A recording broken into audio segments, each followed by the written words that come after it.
आप सभी का अभिवादन। हम वाणिज्यवाद का अध्ययन कर रहे हैं। इससे पूर्व हमने देखा था कि वाणिज्यवाद का क्या अर्थ था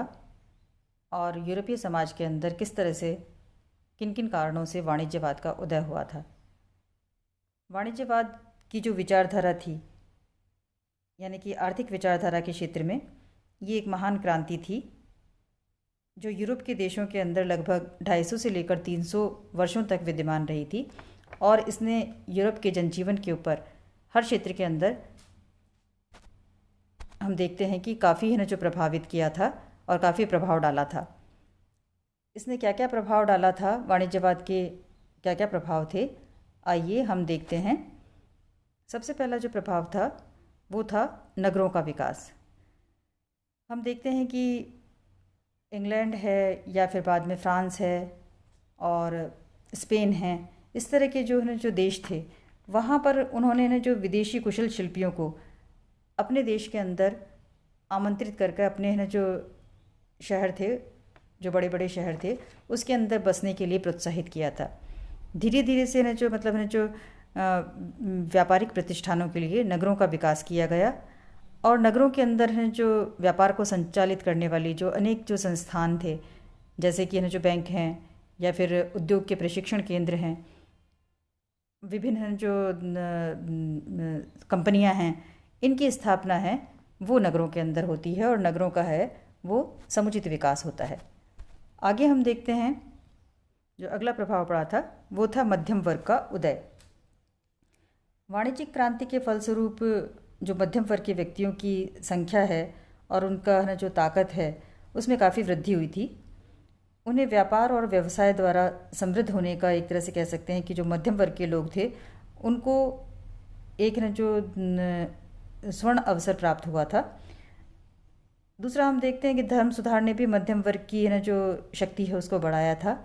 इसी वर्ग ने चर्च की भूमि का बहुत बड़ा भाग खरीदकर अपनी स्थिति को मजबूत बना लिया था। और इस तथ्य की ओर तो हमारा ना जो ध्यान है जो ज़रूर जाता है कि इसी वर्ग ने अपने आत्मसम्मान और अपनी पहचान की जो भावना इस समय ने जो जागृत की थी, उसने ही जो फ्रांस की राज्य क्रांति है उसका मार्ग है वो प्रशस्त किया था।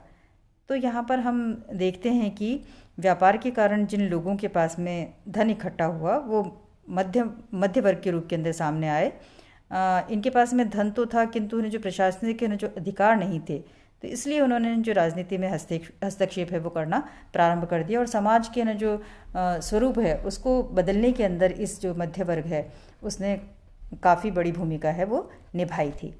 अगला जो ना जो प्रभाव हम देखते हैं कि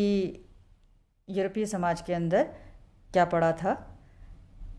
इसमें यहाँ पर है ना जो देखते हैं कि है ना जो पूंजीवादी व्यवस्था का उदय हुआ था।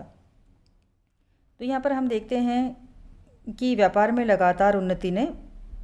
यूरोप के अंदर पूंजीवादी व्यवस्था को जन्म दिया था और क्योंकि पूंजीवादियों का उद्देश्य अपने लाभ को बढ़ाना होता है, तो पूंजीवादियों ने अपने उत्पादन के जो जितने भी साधन थे उसके अंदर अपना एकाधिकार है वो बनाए रखा था। और साथ साथ में है ना जो उन्होंने क्या किया था कि अपनी नीतियों को लागू करने के लिए अपने हितों को ना जो अपने लिए जो हितकारी जो नीतियाँ थी उनको लागू करने के लिए शासन पर, यानी कि शासकों के ऊपर अपने प्रभाव का प्रयोग है वो किया था। तो पूंजीवाद का उदय भी ना जो वाणिज्यवाद की है वो आगे की कड़ी के रूप के अंदर एक महत्वपूर्ण विशेषता है या प्रभाव पड़ा था आर्थिक क्षेत्र के अंदर। हम देखते हैं अगला जो था उपनिवेशवाद का विकास। हम देखते हैं कि ना जो व्यापार और उद्योगों के विकास के लिए पश्चिमी यूरोप के जो अनेक देश थे उन्होंने जो दुनिया के कई है ना जो क्षेत्रों के अंदर है ना अपने उपनिवेश कायम किए थे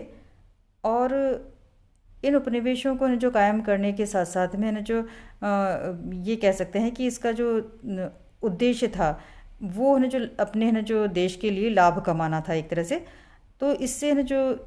साम्राज्यवादी जो भावना है उसका भी है ना जो विकास हुआ था और इस कारण अनेक देश है वो पश्चिमी यूरोप के ना जो देश कई देश हैं उनके अधीन हो गए थे। और जो ये उपनिवेश थे उसके अंदर जो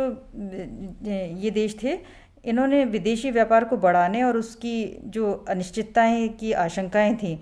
उनसे अपने आप को मुक्त रखने के लिए उपनिवेशों की जो आवश्यकता है उसके ऊपर बल दिया। और इसके अंदर एक जो उनके अधीन जो उपनिवेश होते थे उसमें राज्य द्वारा जो उत्पादित जो माल है उसको बेचा जा सकता था, और जो सस्ती दरों पर है जो कच्चा माल है वो है ना जो ये पश्चिमी देश है वो खरीद सकते थे। अगला जो है ना जो प्रभाव हम देखते हैं वो था वाणिज्यवाद के परिणाम स्वरूप कि बैंकिंग व्यवस्था का आरंभ।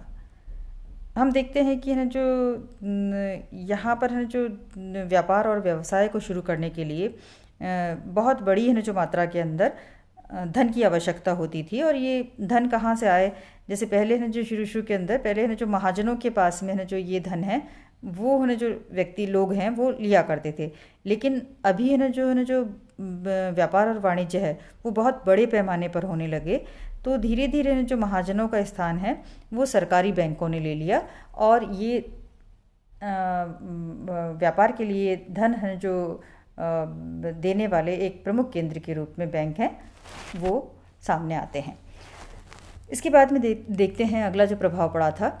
व्यापार के क्षेत्र के अंदर वो है साझा कंपनियों का विकास। हम देखते हैं कि बड़े पैमाने पर व्यापार करने और उद्योग स्थापित करने के लिए, जैसा कि मैंने बताया कि इन्हें जो बहुत ज़्यादा पूंजी की आवश्यकता होती थी, और किसी एक या दो व्यक्ति के पास में या एक कंपनी के पास के अंदर इतनी है जो पर्याप्त है जो पूंजी है वो कई बारी नहीं होती थी, क्योंकि इन्हें जो व्यापार है वो देश से है ना जो निकल कर यानी राष्ट्रीय स्तर से निकलकर अंतर्राष्ट्रीय स्तर के ऊपर पहुंच गया था। यानी कि कई देशों के साथ में व्यापारिक कंपनियां हैं वो स्थापित हो गई थी और वो व्यापार कर रही थी। तो इसकी पूर्ति के लिए, इस आवश्यकता की है ना जो पूर्ति के लिए कई सारी हैं जो साझा कंपनियां हैं वो खोली गई। अगला जो प्रभाव हमें दिखाई देता है वाणिज्यवादी नीति का आगे चलकर, कि इसके परिणाम स्वरूप यानी कि व्यापार और वाणिज्य के अंदर हम देखते हैं कि श्रमिकों को जो है जो वेतन दिया जाता था वो केवल है जो जीवन निर्वाह के लायक ही दिया जाता था। तो श्रमिकों का व्यापारियों द्वारा आर्थिक शोषण एक है ना जो वाणिज्यवादी नीति के अंदर एक साधन के रूप में अपनाया गया था। तो धीरे धीरे ने जो इस चीज़ का है जिसके अंदर की है जो उद्योगपतियों और धनी व्यक्तियों द्वारा अपने अधीन कार्य करने वाले कर्मचारियों का जो शोषण किया गया था उसके विरुद्ध है वो ना जो आवाज़ उठी थी, और इससे जो आधुनिक विचारधारा है समाजवाद है उसका जन्म हुआ था। जैसा हम देखते हैं कि कार्ल मार्क्स है और एंजल्स है उसने समाजवादी व्यवस्था के सिद्धांतों का है वो निरूपण किया था, और जो आर्थिक क्षेत्र के अंदर इसके जो विचार हैं वो बहुत ही प्रभावशाली और जो माने जाते हैं। आगे जो आता है वाणिज्यवाद के जो प्रभाव पड़े थे वो राष्ट्रीय राज्यों के ऊपर किस प्रकार से पड़े थे, कि राष्ट्रीय राज्यों का जो उत्कर्ष हुआ था। यहाँ पर हमें देखना है कि कारण और प्रभाव हैं वो एक दूसरे के ऊपर काफ़ी हद तक है जो निर्भर थे। तो यहाँ हम देखते हैं कि वाणिज्यवाद के कारण इंग्लैंड है, फ्रांस है, जर्मनी है, तो इस तरह के जो महान राज्यों का निर्माण है वो संभव हो सका और यूरोप का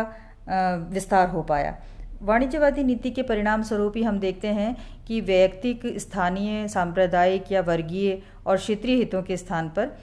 राज्य के हितों को प्राथमिकता मिली। तो इस तरह से ना जो व्यापार और उद्योगों के विकास से राष्ट्रीय राज्यों का है उत्कर्ष होता है और राजा की जो शक्तियां हैं उसके अंदर वृद्धि होती है। तो इस तरह से हम देखते हैं कि वाणिज्यवाद के फलस्वरूप विभिन्न क्षेत्रों के अंदर कई है ना जो उल्लेखनीय प्रभाव है वो यूरोपीय समाज के अंदर पड़े थे, और उसके ऊपर है जो ये प्रभाव है वो लंबे समय तक है जो यूरोपीय समाज के अंदर दिखाई देते रहे थे। धन्यवाद।